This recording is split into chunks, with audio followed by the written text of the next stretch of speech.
Сәлем достар. Бүгін біз Рамазан айында қандай пайдалы істер жасау керектігі туралы айтамыз. Бұл ай тек аштық пен шөлге төзу емес, рухани тазалық пен мейірімділік кезеңі.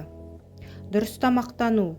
Алдымен дұрыс тамақтану өте маңызды. Сухар мен ифтарда жеңіл, бірақ қуатты тағамдар жеген дұрыс. Көкөністер, жемістер, ақуыз және күрделі көмірсулар сізге күні бойы қуат береді. Ал майлы және ауыр тағамдардан аулақ болған жөн. Суды жеткілікті ішу. Көп адам ораза кезінде сусыздану мәселесіне тап болады. Сондықтан ифтар мен сухар арасында кемінде 1,5-2 литр су ішуді ұмытпаңыз. Бұл сіздің ағзаңызды жақсы сезінуге көмектеседі. Құлшылық пен дұға. Рамазан рухани тазалық айы. Құран оқып, дұға жасап, өз өзіңізді дамытуға тырысыңыз.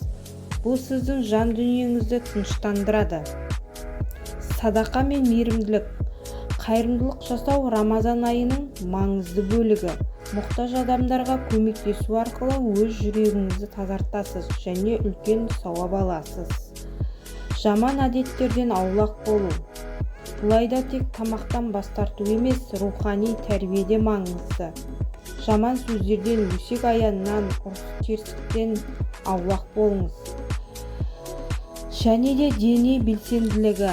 Ауыр жаттығулардан аулақ болыңыз, бірақ жеңіл серуендер мен йога сияқты жаттығулар жасауға болады. Бұл сіздің энергияңызды сақтауға көмектеседі.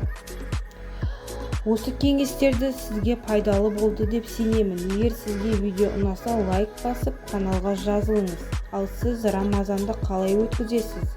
Пікірге жазыңыз. Келесі кездескенше.